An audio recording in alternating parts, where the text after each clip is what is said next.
Hello! Ayan, magbubukas muna tayo ng ating gift. Nung binili natin yung ating sasakyan, is may kasama siyang small gift. O, diba? So, parang, ano na to, ilang days na ito, pero hindi ko pa siya nabubuksan. Ngayon pa lang natin siya i-open. Saan ba yan?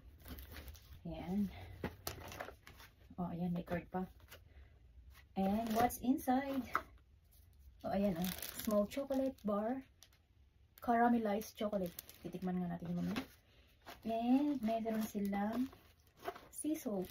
Ayan na. First time kong makakita ng ganun sea salt. Tingnan natin kung anong itsura ng siyempre sea salt. Diba? Okay. Ayan siya. Parang normal lang din. Ayan. And honey. Oh, ayan. And meron pang ganito pang kuha ng honey. Ayan, pag mag-bake tayo ng cheese, pwede natin itong gamitin. And what's this one? Apple cider vinegar. Oh, maganda pala to kasi winter. So, kulang na lang lemon and hot water. So, pwede natin siyang gamitin. Ang cute naman. Kasi ang ginagamit din namin na ginagamit sa honey lemon is apple cider vinegar. It's very healthy talaga to. So, yun lang. Small present. Ayan. Yun dati yung isang car na, yung first car ko dati.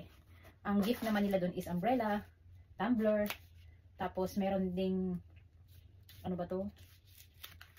Buksan nga natin. Tikman natin. Ang kanilang. Caramel nga. Ang sarap. Paborito ko kasi caramel. Hindi natin dyan. Gamitin natin. And open natin ito. Kanina lang ito dumating. Tingnan natin kung ano to. Iba naman ito. Inagad ko ito last week. Yan. What's this? Ano natin okay. Ano to sa kitchen? Pinapatungan ng cookbook. O, diba? Ganyan siya. Nakaganyan siya. So, ilalagay mo dyan yung book. Cooking book. So, gagamitin natin yan. Dito dumating na talaga. And, ito ang ating table runner.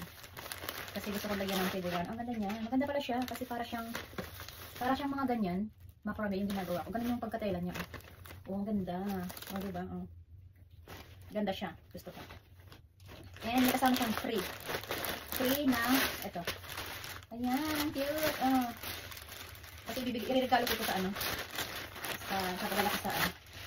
Oh, ayan. Ay, lagayan ng aso. Oh, diba? Pet. Para sa pet. Ang cute niya. Ilagay mo dyan yung pet mo, yung aso or pusa. Tapos, ibabak pa. O, diba? Backpack pala siya. So, ilalagay mo siya dyan. Nakalabas yung kanyang ulo. Hindi siya malalaglag. O, diba? Ang cute. Ang cute niya. Nakita ko lang. Free to free. Ayan. Ayun lang. Bye.